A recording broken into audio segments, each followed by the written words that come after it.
കാലായി ചേട്ടൻ നാട്ടിൽ വന്നിട്ട്. ഞാനിവിടെ ഉണ്ടോന്ന് വല്ല വിചാരമുണ്ടോ? അത് കൊള്ളാം. ഞാനിപ്പോ വന്നു പോയിട്ട് 6 മാസത്തിലായിട്ടുള്ളൂ. എന്തോ എനിക്ക് ഒരുപാട് കാലമായ പോലെ തോന്നുന്നു. അത് നിനക്ക് എന്നോടുള്ള ഇഷ്ടക്കൊണ്ടുകൊണ്ട് തോന്നുന്നത്. ഇപ്പൊ വരാൻ കഴിഞ്ഞ വലിയ ഭാഗ്യം. എന്തായി എന്നെ കൊണ്ടുവന്ന കാര്യം? അപ്പൊ നീ അറിഞ്ഞില്ലേ? ഇപ്പൊ വന്നതിന്റെ ഉദ്ദേശം തന്നെ എന്നെ കൊണ്ടുപോകാനാ. നിന്നെയും കുട്ടികളെ കൊണ്ടുപോകാൻ കമ്പനി ഫാമിലി വിസ അപ്രൂവൽ ചെയ്തിട്ടുണ്ട്. ആണോ? അതെ അതെ. പിന്നെ നിന്റെ പരിഭവമൊക്കെ മാറുമല്ലോ, എന്നും കാണുകയും ചെയ്യാം. എല്ലാം കൂടി ആവുമ്പോൾ നല്ല ചെലവാവില്ലേ? അതൊന്നും നോക്കണ്ട. ആദ്യം കുടുംബം, പിന്നെ മതി സമ്പാദ്യം. എന്നാലും ചെറിയ പിടിപ്പൊക്കെ വേണം. പെൺപിള്ളേരുടെ വളർച്ച ഇരുന്ന് എഴുന്നേൽക്കുന്ന പോലെ. ആ, അതും ശരിയാ.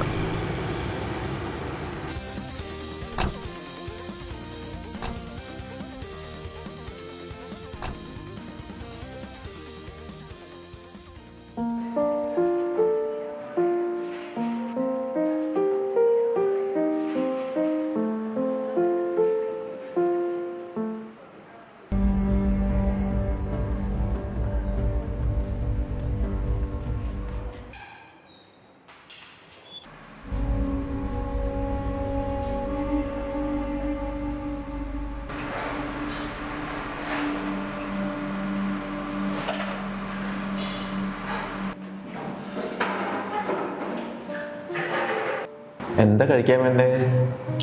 എനിക്ക് കുഴിമന്തി മതി. എനിക്ക് അൽഫാം മതി. ഇത് വെജിറ്റേറിയൻ ഹോട്ടലാ, ഇതൊന്നും ഇവിടെ കിട്ടൂല. അല്ലെങ്കിൽ തന്നെ നല്ലൊരു വെജിറ്റേറിയൻ ഹോട്ടലിൽ നിന്ന് മസാല ദോശ കഴിച്ചിട്ട് എത്ര നാളായി. നല്ല ചൂട് ചട്നിയും സാമ്പാറും വടയും നല്ല മസാല ദോശയും എന്ത് രസായിരിക്കും. ഇവന്റെ വായിൽ കപ്പലൊടിക്ക. പോടി, നീയാണ് കൊതിച്ച്. തുടങ്ങി രണ്ടും.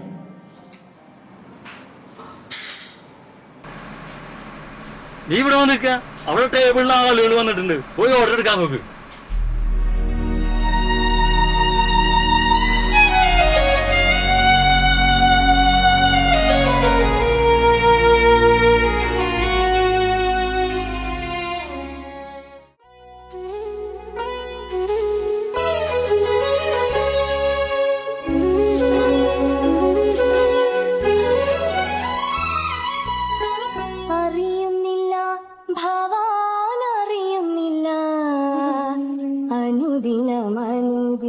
അനുദിനമാത്മാവിൽ നടക്കുമേ അനുരാഗ പൂജ ഭവാൻ അറിയുന്നില്ല.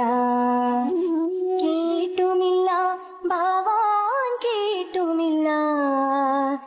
അരികത്തു വന്നപ്പോഴും ഹൃദയ ശ്രീകോവിലിലെ ആരാധനയുടെ മണിക്കിലുക്കം അറിയുന്നില്ല ഭവാൻ അറിയുന്നില്ല. അനുദിനമാത്മാവിൽ നടക്കുമേ അനുരാഗ പൂജ ഭവാൻ അറിയുന്നില്ല. അജ്ഞാത സ്വപ്നങ്ങളാം പൂക്കളാൽ ഇവളെന്നും അർച്ചന നടത്തിയതറിഞ്ഞില്ല നീ. കൽപ്പനജാലമെന്റെ കൺകളിൽ കൊളുത്തിയ കർപ്പൂര ദീപങ്ങളും കണ്ടില്ല നീ. കൽപ്പനജാലമെന്റെ കൺകളിൽ കൊളുത്തിയ കർപ്പൂര ദീപങ്ങളും കണ്ടില്ല നീ. കണ്ടില്ല നീ. അറിയുന്നില്ല ഭവാൻ അറിയുന്നില്ല. അനുദിനമാത്മാവിൽ നടക്കുമേ അനുരാഗ പൂജ ഭവാൻ അറിയുന്നില്ല. കാലത്തിൻ കാലടികൾ കടന്നു നടന്നു പോകും കോലാഹല സ്വരങ്ങൾ അറിയാതെ ഉയിരിന്റെ ശ്രീകോവിൽ അടയ്ക്കാതെ നടക്കുന്നു ഉദയാസ്തമനമെൻ അശ്രുപൂജ. ഉയിരിന്റെ ശ്രീകോവിൽ അടയ്ക്കാതെ നടക്കുന്നു ഉദയാസ്തമനമെൻ അശ്രുപൂജ. അശ്രുപൂജ. അറിയുന്നില്ല ഭവാൻ അറിയുന്നില്ല. അനുദിനമാത്മാവിൽ നടക്കുമേ അനുരാഗ പൂജ ഭവാൻ അറിയുന്നില്ല.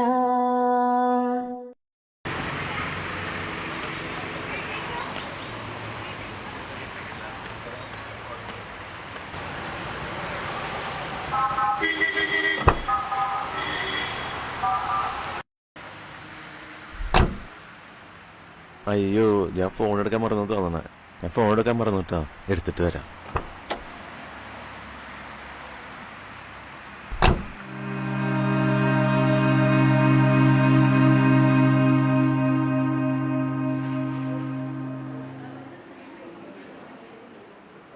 ഹലോ, എക്സ്ക്യൂസ് മീ,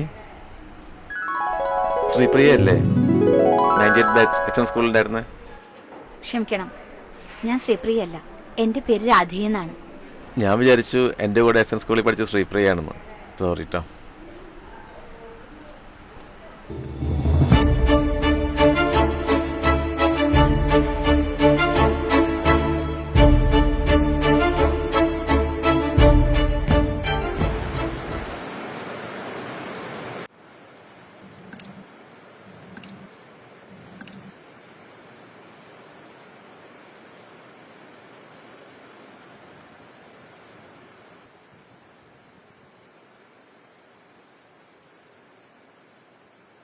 ഞാൻ ഹോട്ടലിൽ വെച്ച് ശ്രദ്ധിച്ചിരുന്നു. എന്തു പറ്റി? എന്താ പെട്ടെന്നൊരു മൂഡ് ഓഫ് ആവാൻ കാരണം? ഇല്ലല്ലോ, ഞാൻ ഓക്കെ ആണല്ലോ. എൻ്റെ അടുത്ത് എന്തിനാ വിളിക്കുന്നേ? എന്താണെങ്കിലും എന്നോട് പറ. നിന്നോട് മുമ്പൊരിക്കൽ ഞാൻ പറഞ്ഞിട്ടില്ലേ, സ്കൂളിൽ പഠിക്കുമ്പോൾ എനിക്ക് ഇഷ്ടമുള്ള പെൺകുട്ടിണ്ടായിരുന്നെന്ന്.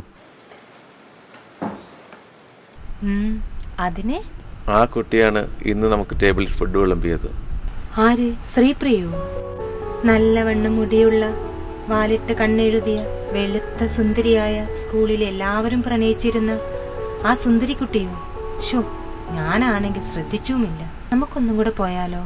വേണ്ട, ഞാൻ ചോദിച്ചു, അത് അവളല്ല എന്നാ പറഞ്ഞേ. പക്ഷെ എനിക്ക് ഉറപ്പുണ്ട് അത് ശ്രീപ്രിയ തന്നെയാണ്.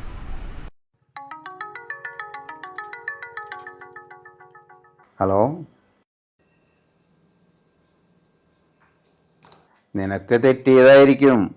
അത് അവളായിരിക്കില്ല. അവളെ അന്ന് ഏതോ ഒരു ഗൾഫുകാരൻ, അതും കോടീശ്വരൻ, കല്യാണം കഴിച്ചു കൊണ്ടുപോയി എന്നാണ് എൻ്റെ അറിവ്. അങ്ങനെ തന്നെയാണ് എൻ്റെ അറിവ്. അതുകൊണ്ട് തന്നെ വിശ്വസിക്കാൻ പറ്റിയിട്ടില്ല.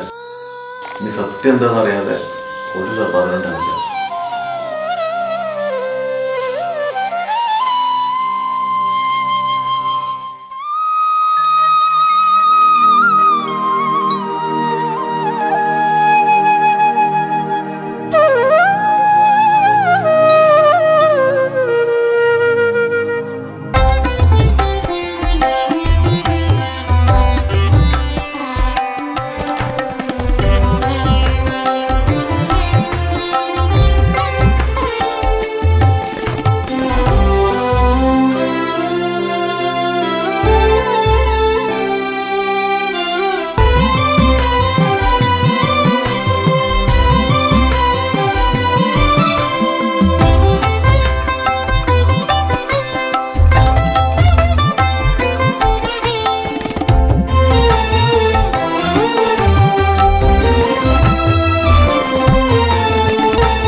എക്സ്ക്യൂസ് മീ, ഇവിടെ വർക്ക് ചെയ്യുന്ന രാധിക എന്ന് കാണാൻ പറ്റും? ராதிகாவா? அந்த பேரில் ஒரு பொண்ணுங்கள சார். ഇന്നലെ ഞങ്ങൾ ഭക്ഷണം കഴിക്കാൻ വന്നപ്പോൾ സപ്ലൈയിലായിരുന്നു ഒരു കുട്ടി.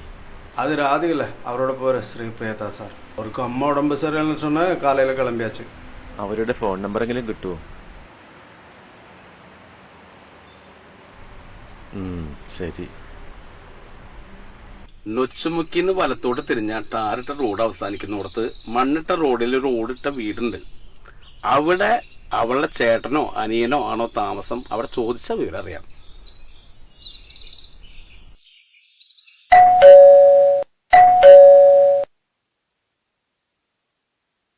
പേരുകേട്ട തറവാട്ടുകാരാണെന്ന് കരുതി വളരെ ആഡംബരത്തോടും ആഘോഷത്തോടും വലിയൊരു തുക സ്ത്രീധനം കൊടുത്ത് തന്നെയാ ശ്രീപ്രിയയെ ഞങ്ങൾ വിവാഹം കഴിച്ചയച്ചത്.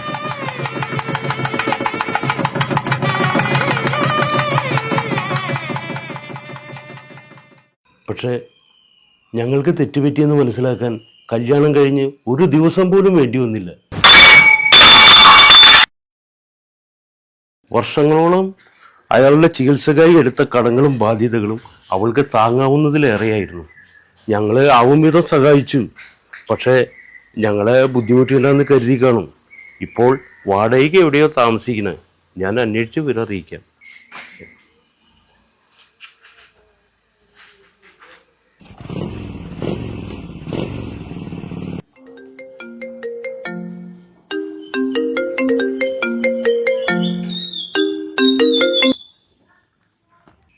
ഹലോ രമേ. എന്തായി ചേട്ടാ? ഒന്നും ആയില്ല. ആർക്കും ഒരു അറിവുമില്ല. ചേട്ടാ, എങ്ങനെയെങ്കിലും അവരെ ഒന്ന് കണ്ടുപിടിക്കേ. എനിക്കെന്തോ അവരെ കാണാൻ ഒരുപാട് ആഗ്രഹം തോന്നുന്നു. എനിക്കും.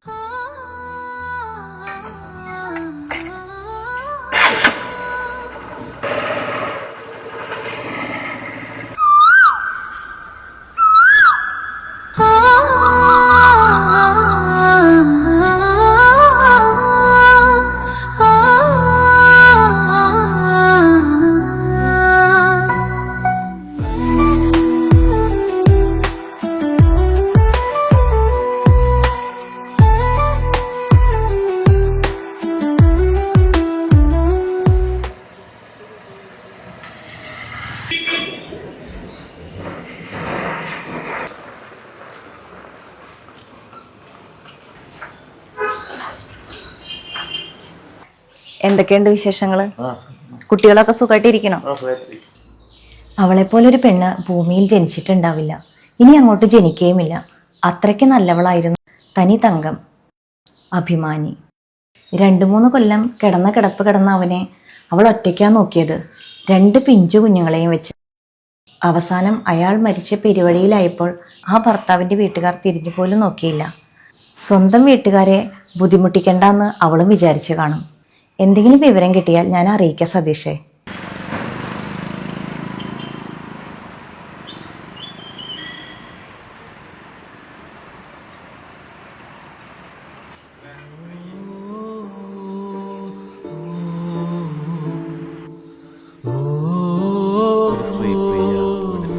അറിയില്ല കേട്ടോ.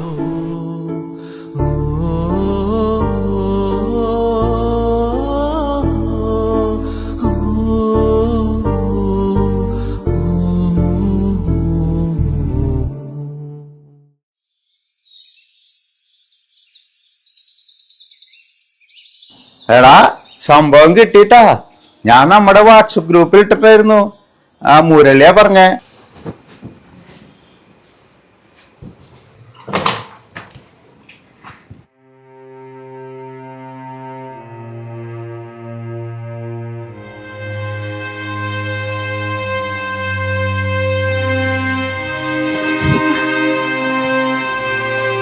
അമ്മേ, എന്താ?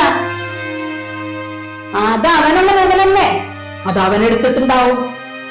അവൻ എന്തെങ്കിലും ആവശ്യം വന്നു കാണും. അത് അവനുള്ളത് തന്നെ അല്ലേ?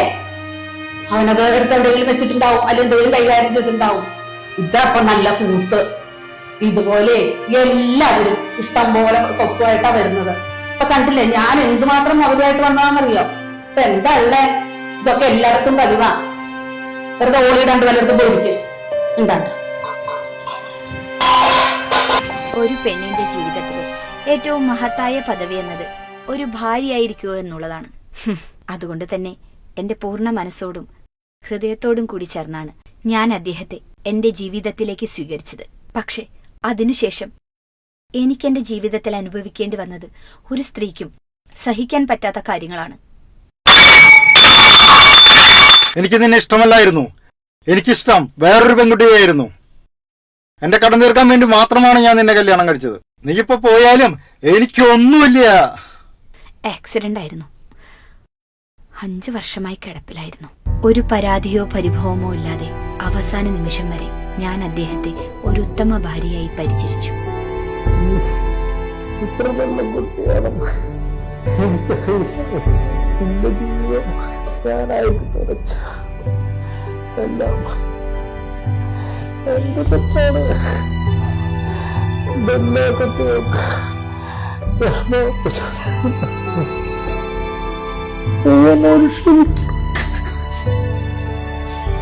അവസാനമായി എനിക്ക് അമ്മയോടൊരു അപേക്ഷയുണ്ട്.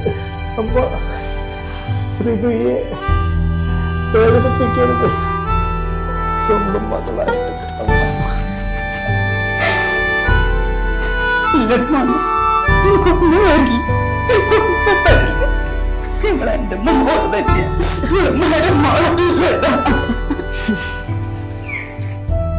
അദ്ദേഹം എന്നോട് തെറ്റ് ചെയ്തു എന്ന് ഞാൻ ഒരിക്കലും വിശ്വസിക്കുന്നില്ല. പകരം എന്റെ വിധിയിലേക്ക് അദ്ദേഹം വലിച്ചിഴക്കപ്പെട്ടു. കഴിഞ്ഞു പോയതെല്ലാം ഒരു സ്വപ്നം പോലെ കരുതാനാണ് എനിക്കിഷ്ടം. ഇനിയുള്ള എൻ്റെ ഈ ജീവിതം എൻ്റെ ഈ മക്കൾക്ക് വേണ്ടിയുള്ളതാണ്. തനിച്ചായി ഒറ്റപ്പെട്ടു പോയി എന്നുള്ള ചിന്ത ഇനി വേണ്ട. എന്തിനാണെങ്കിലും ഏത് ആവശ്യത്തിനാണെങ്കിലും ഇനി ഞങ്ങളുണ്ട് കൂടെ. ശ്രീപ്രിയയുടെ കൂട്ടുകാർ വാ, അവരെ നമ്മൾ കാത്തു വെക്കാം. അങ്ങോട്ട് പോവാം.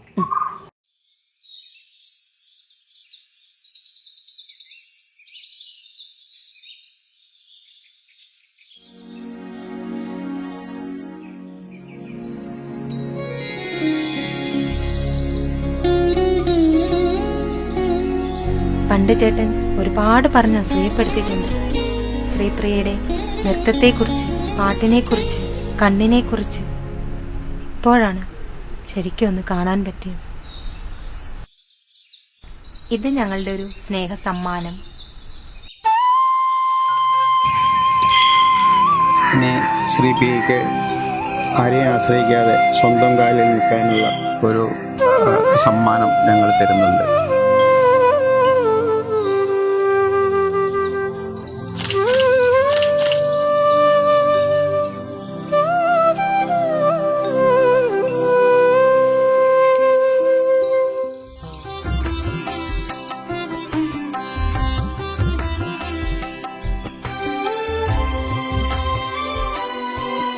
സുഹൃത്തുക്കളാണ്, സുഹൃത്ത് ബന്ധങ്ങളാണ് നിബന്ധനകളില്ലാത്ത സ്നേഹം. ജീവിതത്തിൽ ഏറ്റവും വലിയ അനുഗ്രഹം അതിരുകളില്ലാത്ത സുഹൃത്ത് ബന്ധമാണ്. സുചരിതയായ ഭാര്യ ഭർത്താവിനു കിരീടമാണ്, കണ്ണകിയെ പോലെ. ജീവിതം ഒന്നേയുള്ളൂ. നേർവഴിയിൽ ജീവിക്കാൻ ആ ജീവിതം മതി മാതൃകയാവാൻ. Friendship, the unconditional love.